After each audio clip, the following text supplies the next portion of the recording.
habeen wanaagsan daawadayaal kuna soo dhawaada wararkii ugu dambeeyay Soomaaliya qodobada aan caawa idin haynana waxa kamid ah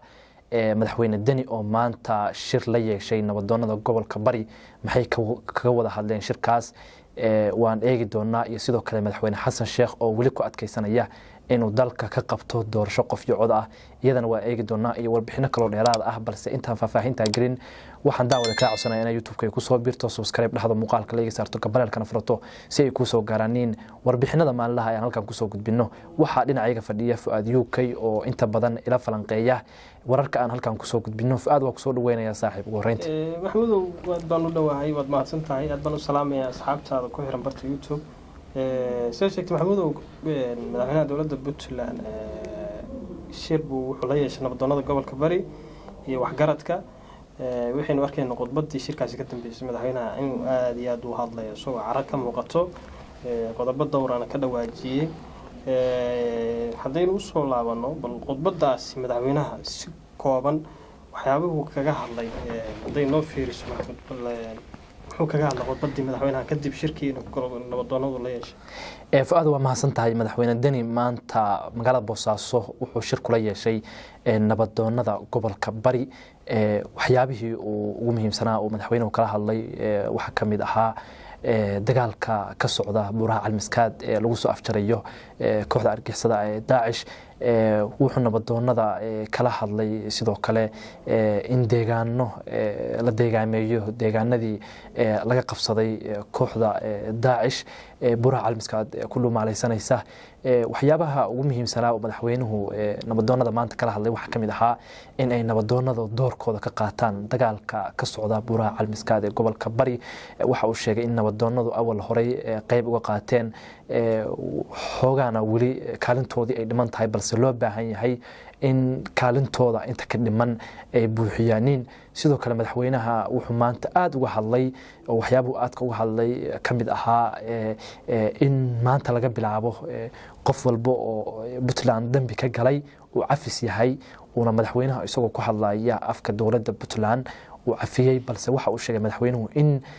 maanta laga bilaabo qofkii lagu qabto la shaqeynta Daesh iyo sidoo kale iyo khalkhalgelinta amniga Puntland laga qaadi doono talaabo waxa weeye waafaqsan sharciga Puntland sidoo kale madaxweynuhu wuxuu ka hadlay ama uu aad ugu mahad celiyay shacab weynaha Puntland oo uu sheegay inay kaalin weyn ka qaateen dagaalka ka socda buraha Almiskaad ciidamada ayuu sidoo kale kaalintooda qiray ay qaateen iyo inay geesiyiin yihiin Puntland inta ciidamada haysato waxa uu sheegay inaysan cidna waxa weeye ku soo dhumaalaysan karin Puntland iyo qodob iyo waxyaabo kale oo badan buu Fuad ka hadlay madaxweynuhu maxamuud ciidamada ama bay ku madan yihiin arkaasi in ciidamadii Puntland intay isku tashtaan ay ka hortagaan koox intaas leeg ilaa caalamka ka dagaalanto halkeena ognahay in koonfurta Soomaaliya ilaahay nabad ha yeelo laakiin iyadoo intaas soo dal ciidankooda ay joogaan intaas soo sanaysa wali soo afjarin kooxda Al-Shabaab sax runtii waa aad baan ugu faanaynaa ciidamada Puntland halkaas inuu kaga nimaano maxamuud oo Puntland waxaynu arkaynaa madaxweynaha Soomaaliya Xasan Sheekh Maxamuud inuu ka qayb galay xafladii 8 January haweenka adduunka inuu shalay kula afuray Muqdisho halkaas khudbad buu ka jeediyay madaxweynaha ku adkeysanaya in dalka ka dhici karto doorasho qof iyo cod ah bal arkaas inoo dul istaag ku muuqata doorasho qof iyo cod in Soomaaliya haata diyaar u tahay Fuad saaxiib waa mahadsan tahay madaxweyne Xasan Sheekh xalay isagoo la hadlaya haweenka Soomaaliyeed qaar kamid ah waxa uu sheegay in Puntland Soomaaliya doorasho qof iyo cod uu ka qabanayo balse hadda ma muuqato amni ahaan iyo siyaasad ahaan labadaba in hadda Soomaaliya laga qaban karo ama ay ka dhici karto doorasho qof iyo cod ah aniga ima muuqato in hadda ka dhici karto isagu laakiin wuxuu sheegay in Baydhabo Garawe iyo Dhuusamareeb iyo deegaanada kale ee Soomaalida uu ka qabanayo doorasho iyo Jubbaland iyadana waa sheegay balse in doorasho qof iyo cod Soomaaliga ay ka dhacdo waxa ka horeysa in siyaasad ahaan ay bulshada Soomaaliyeed ay heshiiyaan maamul goboleedyada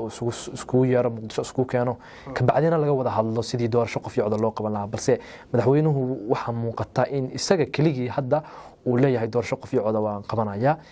laba maamul baa la joogay hadda waa galmudug iyo sidoo kale koonfur galbeed baa la joogay iyo hirshabeelle iyaduna waxa weeye aan fara badan ku sitaagnayn weliba koonfur galbeed hadda waxay rabtaa inay doorasho u gaara qabsato madaxweyne xasan sheekhna aan dhehe wuxuu leeyahay doorashada qof iyo codka ah markay dhacdo in muddaxileedka lafta gareen uu u kordhiyey baa xitaa baa jirta oo sanad ugu daray madaxweyne xasan sheekh si doorashada qof iyo codka ay u hirgasho marka qorshe uu isagoo wato oo maamulanayo weeye laakiin suurtagal maaha marka siyaasadda laga yimaado in maamul goboleedyadii iyo xasan sheekh ay meel fog kala taagan yihiin wax kaloo muuqata amni ahaan soomaaliya uma diyaarsana hadda doorasho qof iyo cod koonfurtii maamulkii ugu da'da weynaa maamuladan isku tagay Soomaaliya Puntland waa maqan tahay iyo deegaanadii kaleeba iyaguna waa maqan yihiin dhanka kale ammaanka markaan fiirino Fuaadow koonfurta Soomaaliya hadda dagaal xoogan baa ka socda anu horti aragti ahaan wax qabaa in Soomaaliya horti inta doorasho qof iyo cod la aad wax ka horeysa in amni ahaan la sugo madaxweynuhu uu xoog saaro amniga dalka in gacanta lagu qabto hadda deegaano dayniile bay hadda ku soo dhow yihiin oo 30 kilomitir u jirta caasimadii u jirta marka waa wax aad looga xumaado weeye runtii dalkii oo dhan hadda madaxweyne xasan sheekh deegaano badan buu ku xoreeyay 2 sano ka hor ama 1 sano ka hor dib bay ugu soo laabteen taas baa waxay tahay wax laga xumaada xasan sheekh uu ku faani karay oo doorashada uu ku gali karay hadii uu maanta ilaa iyo maalintii uu wadi lahaa oo deegaano badan waana xorbi ka ahaan lahayd ilaa markii hadii dagaal lagu jiro marka madaxweynuhu isagoo dagaalka guulo badan ay ka gaareen ciidamada Soomaaliyeed buu dib u soo noqday siyaasad buu faraha la galay way ka kala booday siyaasiyiintu waa la socdeen shacabku waa la socdeen marka madaxweynuhu dastuur iyo arrimo kale u galay marka sidaas darteed waxa weeye waa suurtagal ma aha in Soomaaliya hadda ay Fuaado doorasho qof iyo cod ka dhacdo daawadayaal intaas ayaan ku soo gabagabeynayna barnaamijkeena caawa tan iyo kulanti dambe waxaan in kaga tageynaa sidaas iyo nabadgelyo balse waxaan ka codsanayaa intaadan ka bixin muuqaalka ina YouTube-ka ku soo biirto subscribe dhahdo muuqaalka like saarto gambareelkana furato si ay ku soo gaaraanin warbixinada maalinlaha halkan ku soo gudbino